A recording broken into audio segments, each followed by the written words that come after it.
Good morning all of you. How are you? कैसे हैं आप सब? I hope you are fine and healthy.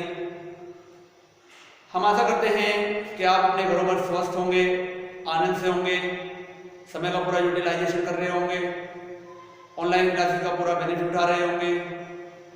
आपके कमेंट्स लगातार आते रहते हैं, जिस समय ये पता चल जाता है कि आप पढ़ाई के प्रति गंभीर हैं। लास्ट वीडियो में हमने आपसे डिस्कस किया था कार्बन टेट्राक्लोराइड के बनाने की विधियां, उनके गुणधर्म तथा उनके उपयोगों के बारे में।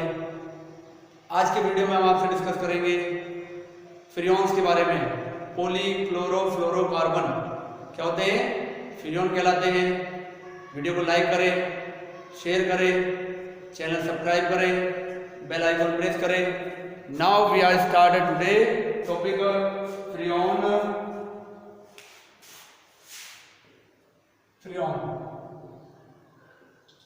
Poly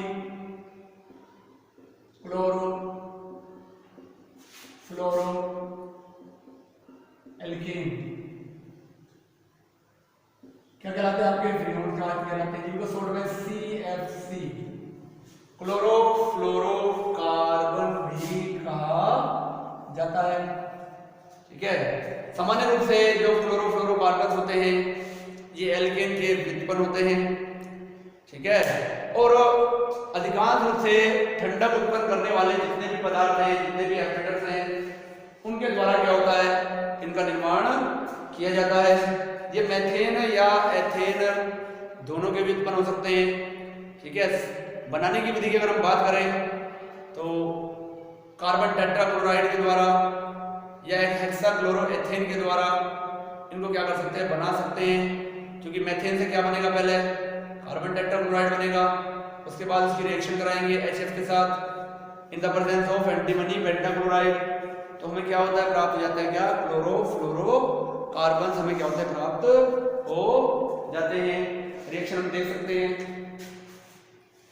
CCl4 plus HF in the presence of SbCl5। तो यहां से क्या हो जाएगा? Cl का डिस्प्लेसमेंट हो जाएगा CFCl3 plus HCl। ये फर्दर रिएक्शन कर सकता है हमारा CFCl3 plus HF in the presence of SbCl5। क्या बन जाएगा? CF2Cl2 plus HCl। ये होगा आपका फ्रियोन 11, ये होगा आपका फ्रियोन 12। तो ये क्या बनाए जा सकते हैं?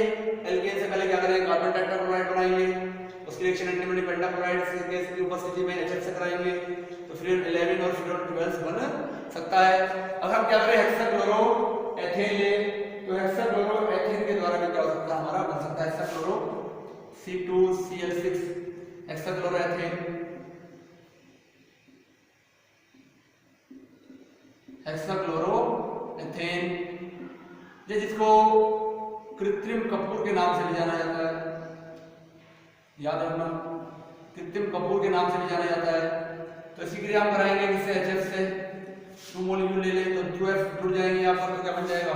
C2F2Cl4 plus 2HC, ये बन जाएगा। नाम क्या है इसका? फ्रियोन 112।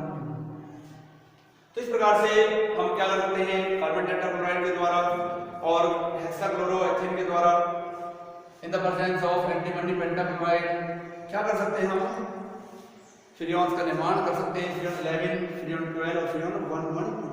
अब आपको यहाँ कंफ्यूजन हो रहा होगा कि इनके नाम कैसे आ रहे हैं कि फ्रियोन 11, फ्रियोन 12, फ्रियोन 112 नाम कैसे आ रहे हैं?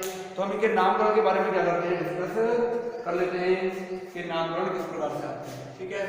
तो चलिए हम करते हैं फ्रियोन्स के नामकरण के बारे में डिस्कस कि फ्रियोन का नामकरण किस प्रकार से किया जाता है। तो नामकरण की बात करें, नामकरण, तो नामकरण में होता है आपका फ्रियोन XYZ, एक सिंबल होता है। इस सिंबल के बेस पर हम क्या करते हैं? यहाँ पर फ्रीऑन का नोमेनक्लेचर करते हैं। ठीक है, कैसे होता है, x क्या है, y क्या है, z क्या है, देख सकते हैं। x उपस्थित कार्बन परमाणु की संख्या से एक कम क्या करेंगे, जितने कार्बन है C-1 कितना कर देंगे हम, उसमें एक कम कर देंगे। y क्या है, उपस्थित हाइड्रोजन परमाणु की संख्या से एक अधिक मिलकर H+1 कर देंगे। Z क्या हमारे पास, उपस्थित फ्लोराइड परमाणु की संख्या, इससे हम क्या करेंगे, इसका नाम लिखेंगे। मान लिया हमारे पास क्या है, CFCl3 है, इसका हम क्या लिखना है, नाम लिखना है। तो नाम कैसे लिखेंगे, तो पहले कंडीशन क्या है, C-1, तो कार्बन कितना है यहाँ पर, 1, तो 1 में से 1 जाएगा तो क्या बचेगा आपका 0, तो यहाँ पहले फ्रीऑन लिख लेंगे हम, फ्रीऑन तो यहाँ का 0। दूसरा क्या है, Y, ठीक है, तो Y क्या है आपका, उपस्थित हाइड्रोजन परमाणुओं की संख्या, तो हाइड्रोजन परमाणु है नहीं, तो क्या करोगे, H+1 करोगे तो 0+1 होगा, क्या हो जाएगा, 1 हो जाएगा। फ्लोरीन कितने हैं यहाँ पर, 1, तो क्या लिखोगे यहाँ पर 1 लिखोगे, तो फ्रीऑन 11 इसका नेम हो जाएगा। दूसरा CF2Cl2 देख सकते हैं, ठीक है। तो बात वही है, कार्बन कितने हैं यहाँ पर, 1, तो क्या हो जाएगा आपका 0 हो जाएगा, हाइड्रोजन है नहीं, +1 करोगे 1 हो जाएगा। फ्लोरीन कितने हैं, 2, क्या लगाओगे, 2 लगाओगे तो फ्रीऑन 12 हो जाएगा। C2F2Cl4 हो जाएगा हमारे पास, ठीक है। कार्बन कितने हैं यहाँ पर, 2, तो C-1 तो क्या जाएगा आपका फ्रीऑन 1, हाइड्रोजन है नहीं, +1 करोगे तो 1 आ जाएगा। फ्लोरीन कितने हैं, 2, तो क्या करोगे 2 लगा, फ्रीऑन 1 12 हो जाएगा। और देख सकते हैं C2F3Cl3 हम देख सकते हैं, ठीक है। तो कार्बन कितने लिए हमने यहाँ पर 2, तो 2 का मतलब क्या हो जाएगा, जब 1 कम करोगे आप 1 आ जाएगा, हाइड्रोजन इसमें उपस्थित नहीं है तो +1 करोगे तो 1 आ जाएगा। फ्लोरीन कितने हैं यहाँ पर, 3, तो क्या जाएगा 3, तो फ्रीऑन 1 1 3, तो फ्रीऑन इस आ जाए, जिससे आपको फॉर्मूला लिखा जा सकता है। हमारे पास आ जाए C2H4Cl2, इसका नेम लिखना है, तो इसका नेम हो जाएगा फ्रीऑन, कितना हो जाएगा 1 1 4, F H नहीं F 1 1 4 हो जाएगा इसका नाम, ठीक है। C2F5Cl हम ले लें, ठीक है, तो क्या हो जाएगा इसका नेम फ्रीऑन 1 1 5। इस प्रकार से फ्रीऑन का क्या किया जा सकता है, नोमेनक्लेचर किया जा सकता है। उपस्थित कार्बन परमाणु की संख्या से एक कम कार्बन, उपस्थित हाइड्रोजन परमाणु की संख्या से एक अधिक हाइड्रोजन, उपस्थित फ्लोराइड परमाणु की संख्या, और इस बेस पर हम क्या कर सकते हैं, नोमेनक्लेचर कर सकते हैं, ठीक है। तो इसका स्क्रीनशॉट लेना चाहिए तो स्क्रीनशॉट ले सकते हैं फटाफट।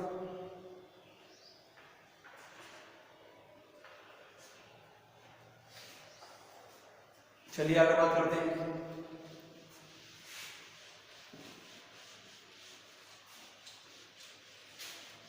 तो गुणधर्म इसके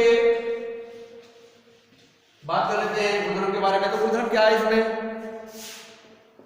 गुणधर्म में क्या है, ये रंगहीन, गंधहीन, वाष्पशील द्रव है,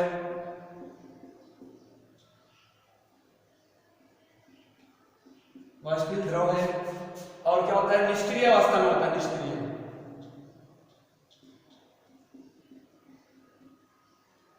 निष्क्रिय अवस्था में क्या होता है, पाया जाता है, परंतु फिर भी क्या है, बहुत अधिक कार्य करता है, ठीक है। अभी बताएंगे इसका हानिकारक प्रभाव और लाभदायक प्रभाव क्या होता है, उसके बारे में डिस्कस करेंगे। यूजेस की बात करें इसमें, तो यूजेस में क्या होगा, ये जितने भी ठंडक उत्पन्न करने वाले हैं, एसी है, फ्रिज है आदि ठंडक उत्पन्न करने वाले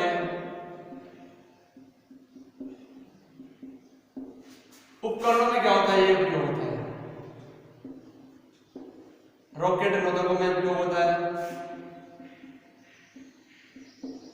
रॉकेट नोदकों में भी क्या होता है, इसका उपयोग होता है। और जैसे बताया कि निष्क्रिय होता है तो अक्रिय विलायक के रूप में भी इसका यूज, अक्रिय विलायक के रूप में भी क्या होता है, इसका यूज होता है। ठीक है, तो ये क्या है इसके गुणधर्म और इसके क्या यूजेज हैं। अब हम बात करते हैं इसका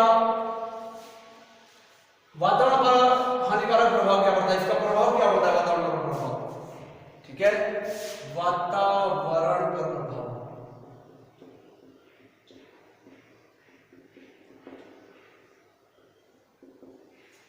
देखो वातावरण पर इसका जो प्रभाव पड़ता है, सबसे बड़ा प्रभाव इसका ये है कि ये जो हमारा रक्षा कवच है ओजोन परत, जिसके बारे में हम जानते हैं, ओजोन परत को क्या करती है, अपघटित करती है। अब ये क्षोभमंडल से क्या होती है, क्षोभमंडल में उत्पन्न होती है, उत्पन्न होने के बाद निष्क्रिय होती है और इस कारण से क्या चली जाती है, ये संताप मंडल में चली जाती है। अब संताप मंडल में क्या होती है, हमारी ओजोन परत पाई जाती है जो सूर्य से आने वाली हानिकारक किरणों को रोकती है। तो वहां पर जाकर क्या करती है, ओजोन से क्रिया करती है और क्रिया करने के बाद क्या कर रही है, ओजोन को अपघटित कर रही है। जब ओजोन अपघटित हो जाएगी तो फिर हमारी पृथ्वी पर क्या होगा, हानिकारक प्रभाव होगा। ठीक है, उसके बारे में पढ़ते रहते हैं, ग्रीन हाउस इफेक्ट आ सकता है, ग्लोबल वार्मिंग हो सकती है और पेड़ पौधों को क्षति हो सकती है, त्वचा कैंसर हो सकता है। ठीक है, हमारी जो दैनिक चर्या है जो उसमें क्या होता है, बहुत सारा परिवर्तन आ सकता है। तो ओजोन जो होती है, ओजोन परत जो है वो क्या होती है, सूर्य से आने वाली हानिकारक किरणों को क्या करती है, रोकती है। अब जो CFC जो है, ये क्लोरोफ्लोरोकार्बन्स जो है, ये हमारा जो फ्रियोन्स जो है, ये क्या करती है, ये हमारे जो वातावरण में उपस्थित ओजोन परत है उसको क्या करती है, क्षतिग्रस्त करती है। और इतनी हानिकारक है कि इसका एक अणु 1 लाख ओजोन के अणुओं को नष्ट करने की क्षमता रखता है। यानी कि एक फ्रियोन्स का molecules 1 lakh molecules of ozone को क्या कर सकता है, डिप्लीट कर सकता है, उसे अपघटित कर सकता है। तो इसलिए क्या है, हमारे लिए क्या है, बहुत ही ज्यादा हमारे लिए जो होती है क्या हानिकारक होती है। तो वर्तमान समय में इसके हानिकारक प्रभाव को देखते हुए अब इसका प्रयोग जो किया जा रहा है दिनों दिन कम किया जा रहा है। इसके स्थान पर अन्य ठंडक उत्पन्न करने वाले पदार्थों को क्या कर रहे हैं, हम यूज कर रहे हैं। क्योंकि हम जानते हैं ओजोन हमारा रक्षा कवच है और जब रक्षा कवच टूट जाता है तो फिर समस्याएं क्रिएट हो जाती है। ठीक है, तो ये जो क्रिया करती है ओजोन के साथ मुक्त मूलक क्रिया विधि के द्वारा क्या करती है, क्रिया करती है कि इसमें क्लोरीन जो होता है मुक्त मूलक बनता है और क्लोरीन मुक्त मूलक क्या करता है, ओजोन से क्रिया करता है। तो किस प्रकार की रिएक्शन होती है वो हम क्या कर सकते हैं, देख सकते हैं। तो हमारे पास क्या है, मान लिया CFCl4 है, तो ये क्या होगा, हमारा ये अपघटित होगा, फिर ये मुक्त मूलक क्रिया विधि होगी तो CFCl3 फ्री रेडिकल और Cl फ्री रेडिकल। अब ये Cl फ्री रेडिकल जो बना है ये क्या करेगा, ओजोन से रिएक्शन करेगा, Cl free radical plus O3 क्या करेगा, इसे कन्वर्ट कर देगा किसमें, O2 में। क्या बन जाएगा, ClO free radical plus O2 का एक मॉलिक्यूल क्या करेगा, उत्पन्न कर देगा। ये जो बना हुआ है हमारा मुक्त मूलक जो बना हुआ है ये क्या करेगा, आगे ओजोन पर क्रिया करेगा। ठीक है, आगे क्या करेगा, ओजोन से फर्दर क्रिया करेगा। तो ClO free radical plus O3, एक ऑक्सीजन यहाँ से और एक ऑक्सीजन यहाँ से, तो 2 ऑक्सीजन और 2 यहाँ से क्या बन जाएगा आपका Cl free radical plus O2 का क्या हो जाएगा, यहाँ पर निर्माण हो जाएगा। तो इस प्रकार से हम देखेंगे कि जो यहाँ पर हो रहा है ना, ये क्लोरीन मुक्त मूलक जो है वो लगातार बनता चला जाएगा, बनता ही रहेगा, चलता रहेगा और ये मुक्त मूलक क्रिया विधि क्या होती है, चलती रहेगी। अभी जाकर अन्य ओजोन के अणुओं पर क्रिया करेगा, फिर इसी प्रकार से क्या करेगा, मुक्त मूलक बनाएगा, वो अन्य पर रिएक्शन करेगा। तो एक ओजोन का, एक क्लोरोफ्लोरोकार्बन या एक फ्रियोन का अणु 1 लाख ओजोन के अणुओं को अपघटित कर सकता है। याद रखना, एक अणु फ्रियोन 1 लाख ओजोन अणुओं को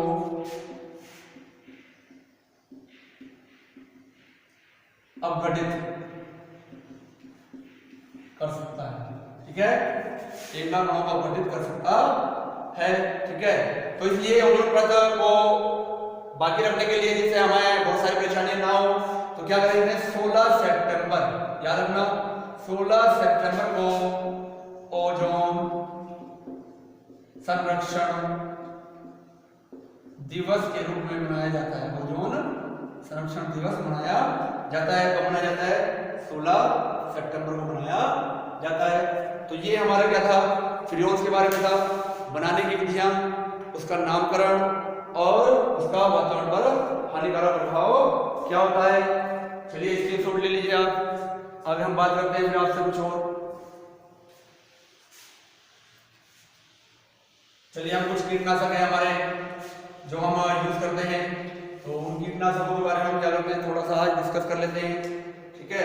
पहला क्या आपका DDT, ठीक है, para dichloro diphenyl trichloro ethane. Important है, नाम याद रखना, एग्जाम में आया भी है कि DDT का पूरा नाम बताइए।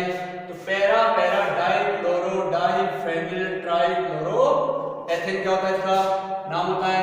संरचना बनाएंगे तो इस प्रकार की स्ट्रक्चर होगी इसकी।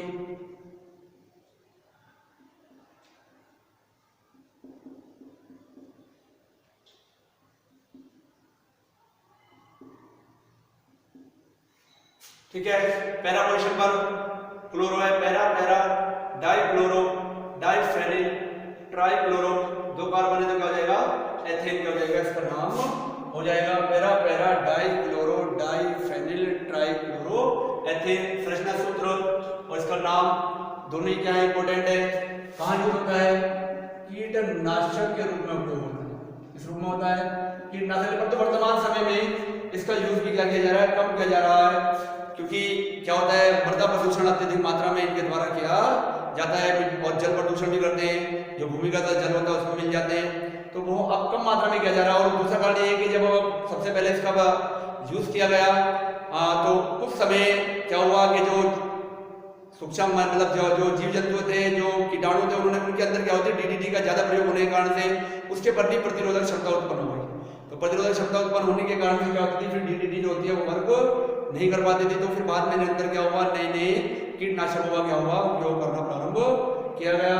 तो ये याद रखना, ये इंपोर्टेंट है, इसका नोमेनक्लेचर जो नाम है इसका क्या है, इंपोर्टेंट है, बोर्ड एग्जाम में भी क्या हो सकता है, इसका नाम आ सकता है। चलिए इसके बनाने की विधि देख लेते हैं हम। बनाने की विधि क्या है, बनाने की विधि, तो बनाने की विधि में हम क्लोरोबेंजीन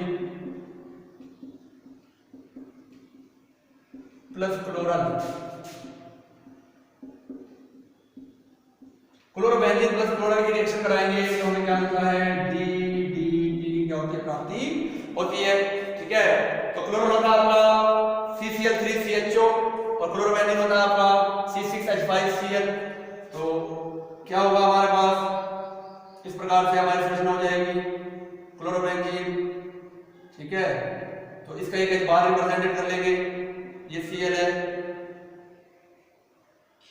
इसका एक बाहर रिप्रेजेंटेड कर लेंगे। क्लोरल होता है हमारे पास CCl3 और CHO, ये क्लोरल होता है हमारे पास। ये होता है C6H5Cl, क्लोरोबेंजीन होता है। रिएक्शन होगी प्लस OH OCH और CCl3, ऐसे लिख सकते हैं, Cl और Cl लिख सकते हैं। तो क्या होगा, यहाँ से आपका H2 और यहाँ से आपका O क्या होंगे, रिमूव हो जाएंगे।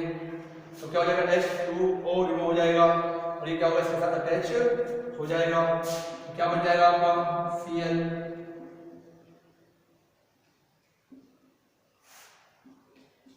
दूसरा Cl, ठीक है। क्या हो जाएगा यहाँ पर CHMCCl तो इस प्रकार से क्या होता है, हमें क्या हो जाती है, DDT की क्या हो जाती है, प्राप्ति हो जाती है, ठीक है। तो DDT para dichloro diphenyl trichloro ethyl इसका नाम है, ठीक ठीक है। कीटनाशक के रूप में क्या होता है, सामान्य से उपयोग होता है। इसका संरचना सूत्र इस प्रकार का होता है। बनाने की विधि में बात करें तो क्लोरोबेंजीन की क्रिया क्लोरल के साथ कराने पर हमें क्या होता है, डी की प्राप्ति हो जाती है। नीचे हमने क्या लिखी है, इसकी रिएक्शन लिखी है। चलिए स्क्रीनशॉट ले लीजिए आप इसका।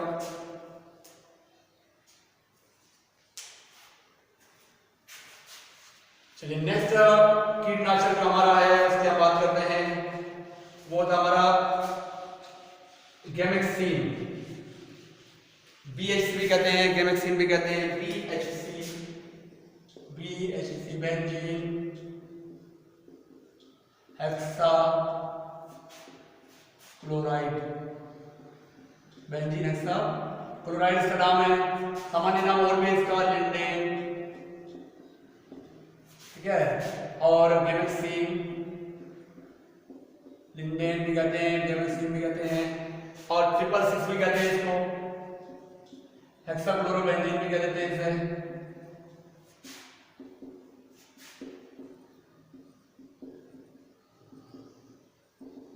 तो क्या इसके बहुत सारे नाम हैं, बहुत सारे नामों से क्या जाता है, इसको जाना जाता है। यूज जो होता है वो कहाँ होता है, कीटनाशक के रूप में क्या होता है, यूज होता है, याद रखना है। और बहुत सारे समायवी, alpha, beta, gamma, epsilon, delta etcetera में क्या होता है, ये पाया जाता है। सबसे अच्छा जो कीटनाशक होता है आपका गामा गैमेक्सिन होता है, ठीक है।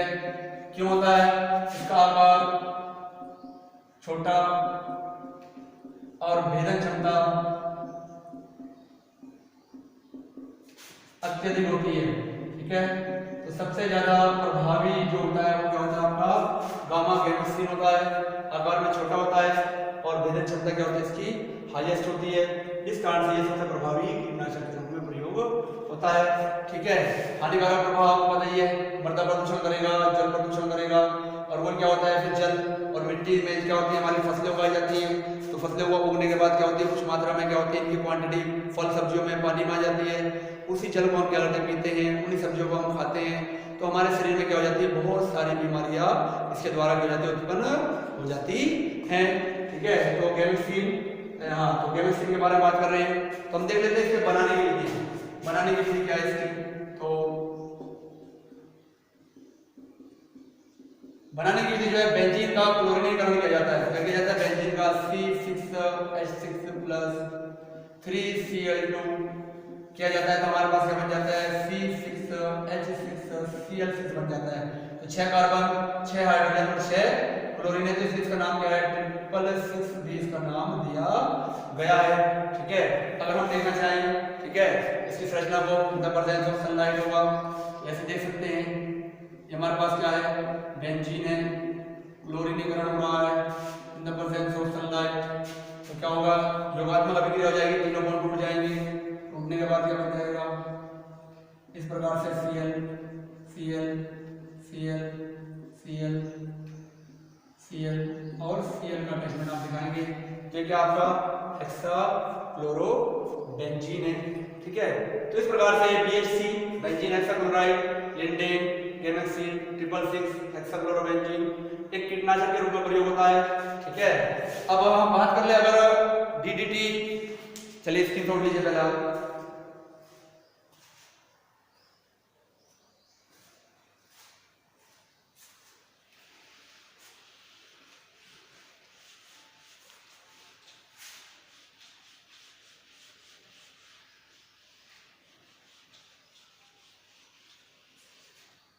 ठीक है, हम बात करें अब DDT और BHC के बारे में। DDT और BHC का वातावरण पर प्रभाव,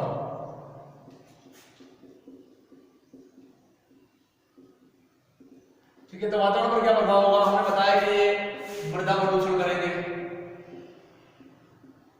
ठीक है। क्या करेंगे, जल प्रदूषण करेंगे।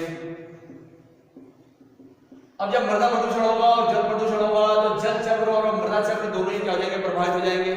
जब जल चक्र और मृदा चक्र प्रभावित हो जाएंगे तो सारे आगे क्रियाकलाप भी क्या होते हैं, ऑटोमेटिकली प्रभावित होते चले जाते हैं। तो इनका सबसे बड़ा जो हानिकारक प्रभाव वो क्या है, वो प्रदूषण उत्पन्न करते हैं, प्रदूषण क्रिएट करते हैं। पहले मिट्टी में डालेंगे तो वहां पर क्या करेंगे, कीटों को तो मारेंगे, पर मिट्टी में इनकी क्वांटिटी बढ़ी रहेगी। ठीक है।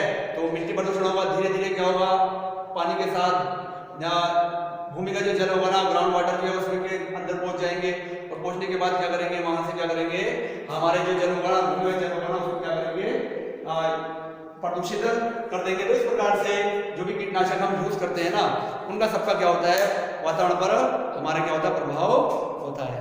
आज की वीडियो में हमने आपसे डिस्कस किया है फ्रियॉन्स के बारे में, डीडीटी के बारे में, गेमोसिन के बारे में। इसके बाद नेक्स्ट वीडियो में हम आपसे डिस्कस करेंगे हेलो एरिल्स के बारे में।